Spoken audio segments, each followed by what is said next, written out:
नमस्कार, मी जितेंद्र सुधाकर बजाज. डेली 2.0 मध्ये आपल्या सगळ्यांचं स्वागत आहे.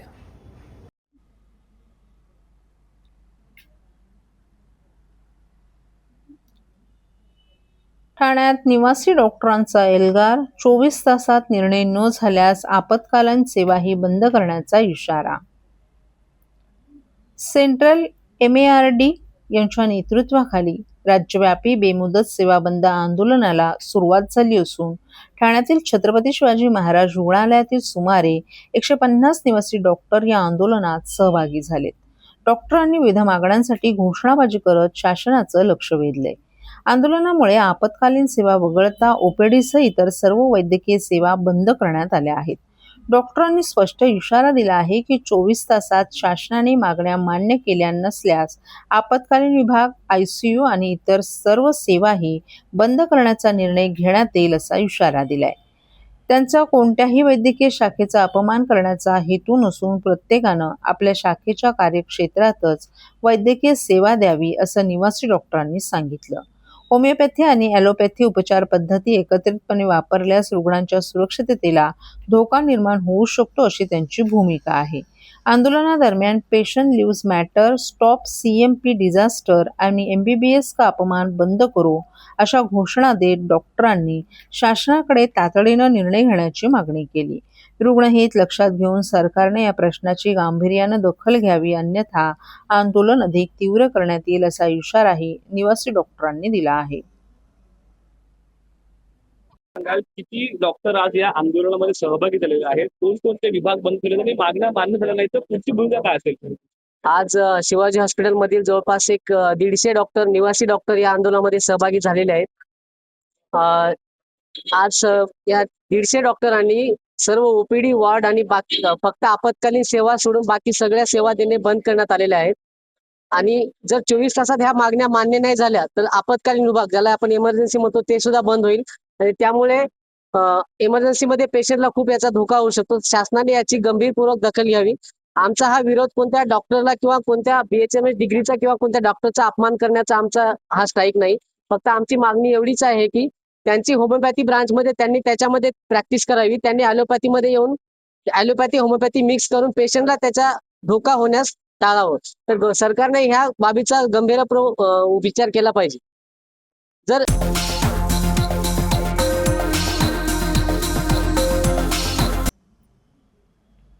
ठाणे महापालिकेच्या मंगळवारी झालेल्या प्रभाग समिती अध्यक्षपदाच्या निवडणुकीत अपेक्षेप्रमाणेच 8 प्रभाग समित्यांवर महायुतीनं वर्चस्व मिळवले.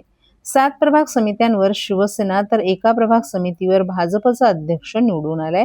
तर दुसरीकडे सर्वांचं लक्ष लागलेल्या मुंब्रा प्रभाग समिती अध्यक्षपदाच्या निवडणुकीत MIMच्या सहर शेख या निवडणूक झाल्यानंतर सभागृहात आल्या. त्यामुळे MIMचे उमेदवार नफिजा अन्सारी यांना 5 ऐवजी केवळ 4च मतं मिळाली. तर शरद पवार यांच्या राष्ट्रवादीच्या उमेदवार दीपाली भगत यांना 10 मतं मिळून त्या विजयी झाल्या. तब्बल 5 वर्षांनी ठाणे महापालिकेच्या सार्वत्रिक निवडणुकीमध्ये शिवसेनेला स्पष्ट बहुमत मिळालं असून या ठिकाणी शिवसेनेचा महापौर बसला. तर उपमहापौरपदी भाजपची वर्णी लागली असून इतर महत्त्वाची पदही संख्याबळाच्या जोरावर शिवसेनेनं आपल्या ताब्यात घेतली आहेत. स्थायी समिती सदस्य आणि सभापतींची निवडणूक अद्याप झाली नसून त्यापूर्वी प्रभाग समिती अध्यक्षपदासाठी मंगळवारी निवडणूक घेण्यात आली. ठाणे महापालिकेतील भारतरत्न डॉ. बाबासाहेब आंबेडकर सभागृहात ही निवडणूक प्रक्रिया पार पडली. या निवडणूक प्रक्रियेसाठी ठाणे जिल्हाधिकारी श्रीकृष्ण पांचाळ, ठाणे महापालिका आयुक्त सौरभ राव उपस्थित होते. 9 प्रभाग समिती अध्यक्षपदांसाठी ही निवडणूक घेण्यात आली. अर्ज दाखल करण्याच्या शेवटच्या दिवशी नौपाडा कोपरी प्रभाग समितीच्या अध्यक्षपदाकरिता शिवसेनेच्या मीनल संखे, वागळे प्रभाग समितीसाठी एकता भोईर, लोकमान्य सावरकर नगर प्रभाग समितीकरिता निर्मला कणसे, कळवा प्रभाग समितीसाठी विजया लासे, दिवा प्रभाग समितीसाठी दीपक जाधव, माजिवडा मानपाडा प्रभाग समितीसाठी सिद्धार्थ ओळेकर आणि वर्तकनगर प्रभाग समितीसाठी जयश्री डेव्हिड या शिवसेनेच्या उमेदवारांनी अर्ज दाखल केला होता.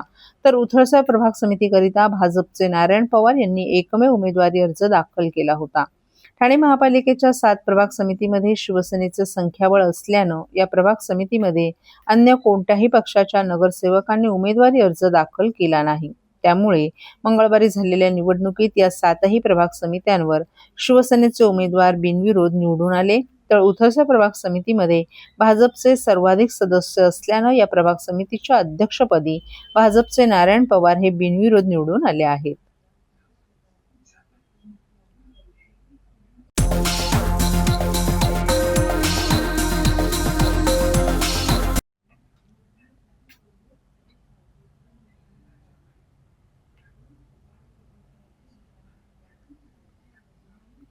₹2,000 देण्यास नकार दिल्याच्या रागातून हॉटेलमध्ये कोयता घेऊन दहशत निर्माण करण्याचा ठाण्यात प्रयत्न.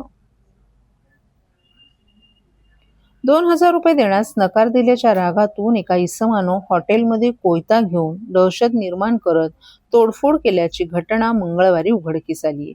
या प्रकरणी ठाणे नगर पोलीस ठाण्यात देशमुख विरोधात गुन्हा दाखल झाला असून त्याचा हा संपूर्ण प्रकार हॉटेलमधील सीसीटीव्ही कॅमेऱ्यात चित्रित झालाय. तक्रारीनुसार ठाणे रेल्वे स्थानकाच्या पश्चिमेला असलेल्या कॅनॉन हॉटेलमध्ये मंगळवारी पहाटे 4:30 वाजण्याच्या सुमारास आरोपी मद्यधुंद अवस्थेत आला.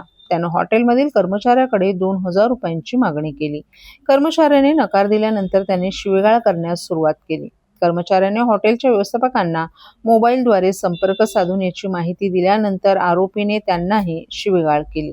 काही वेळाने आरोपीचा मित्र तेथे आला आणि त्याला घेऊन गेला. मात्र सकाळी 4:45 वाजण्याच्या सुमारास आरोपी पुन्हा हॉटेलमध्ये आला. यावेळी त्याच्या हातात कोयता होता.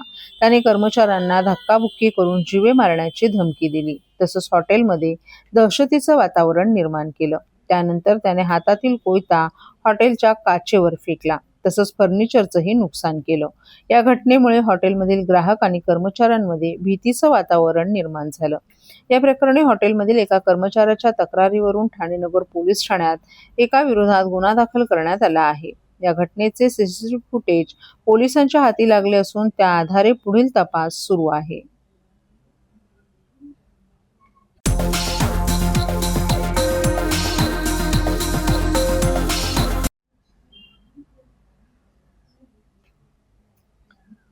ठाण्यात जेनझींच्या बॅनरबाजींची चर्चा. युवकांच्या आंदोलनानंतर ठाण्यात आता लक्षवेधी बॅनरबाजी पाहायला मिळत आहे. मी जेनझी आहे, मी दोघांच्याही बाजूने आहे अशा आशयाचे बॅनर ठाण्यात झळकले आहेत. मी भारतीय जवानांचा अपमान करणाऱ्या घोषणांना साथ देणार नाही, तसंच शिक्षणाचा मान, जवानांचा सन्मान असा संदेश या बॅनरमधून देण्यात आला आहे. विशेष म्हणजे मी जेनझी आहे, मी दोघांच्याही बाजूनं आहे या आशयाच्या बॅनरमधून शिक्षण आणि जवानांचा सन्मान या दोन्ही मुद्द्यांवर भूमिका मांडण्यात आली आहे. तसंच बॅनरवर राष्ट्र प्रथम या नाऱ्याचाही उल्लेख करण्यात आलाय. युवकांच्या आंदोलनाच्या पार्श्वभूमीवर ठाण्यात झळकलेल्या या बॅनरची सध्या चांगली चर्चा रंगली असून या बॅनर मागे नेमका कोणाचा पुढाकार आहे याबाबतही उत्सुकता निर्माण झाली आहे.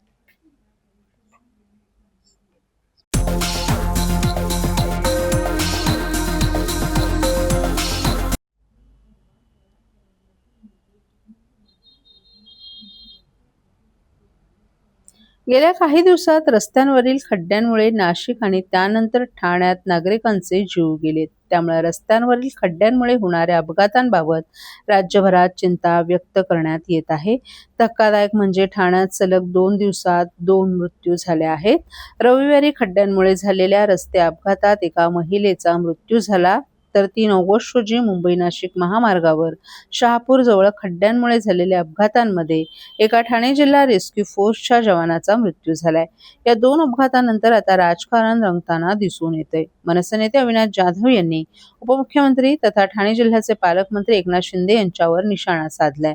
अविनाश जाधव यांनी खड्ड्यांमुळे झालेल्या मृत्यूबाबत संताप व्यक्त केलाय. सत्ताधारी केवळ आमदार खासदार फोडण्यातच व्यस्त राहणार आहेत का असा प्रश्न उपस्थित करत अविनाश जाधव यांनी भिवंडी रोडची परिस्थिती पाहिली तर लोक बोट घेऊन आंदोलन करत आहेत, मात्र तरीसुद्धा प्रशासनाला जाग येत नसल्याचं सांगितलं. नितीन गडकरी म्हणाले होते की अमेरिकेसारखे रस्ते करू. माझं त्यांना सांगणं आहे की त्यांनी किमान श्रीलंकेसारखे तरी रस्ते करावेत. अमेरिका खूप दूर राहिली, कारण दरवर्षी पावसाळा आला की रस्त्याला खड्डे पडतात आणि ते खड्डे भरण्यासाठी टेंडर निघतात.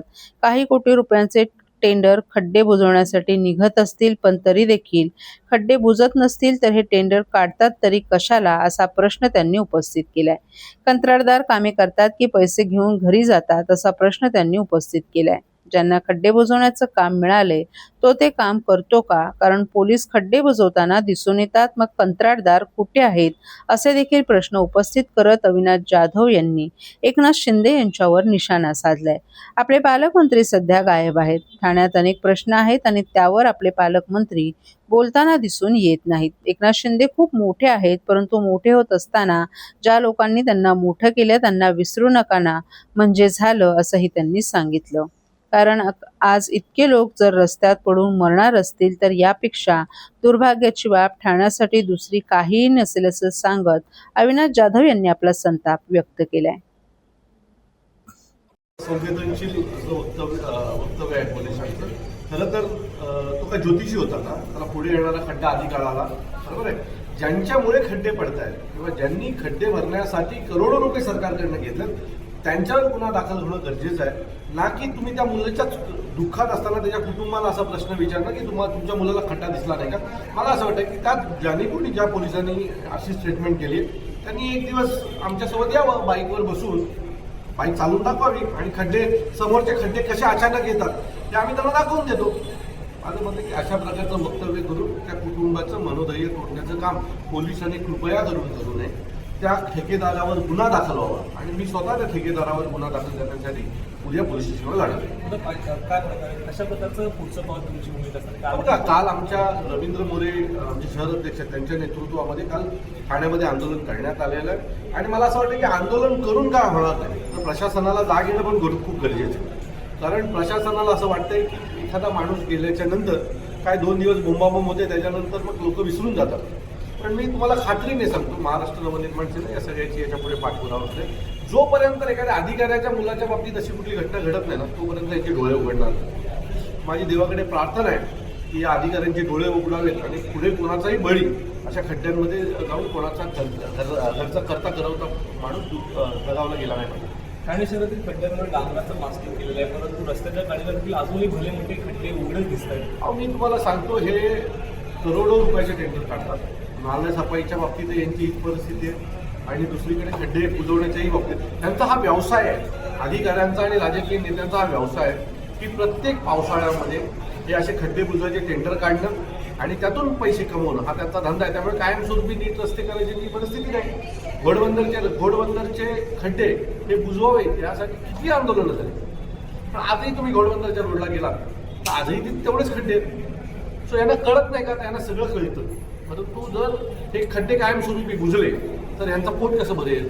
यांचा पगारावर पोट चालत नाही, यांचं कमिशनवर पोट चालतं. त्यामुळे अशा अधिकाऱ्यांना जोपर्यंत आपण झोडत नाही तोपर्यंत यांना अक्कल येणार. एक वेगळा प्रश्न होता, ठाणे महानगरपालिका अशाच विविध घडामोडींची माहिती घेण्यासाठी डेली 2.0ला लाईक करा, शेअर करा आणि सबस्क्राईब करा.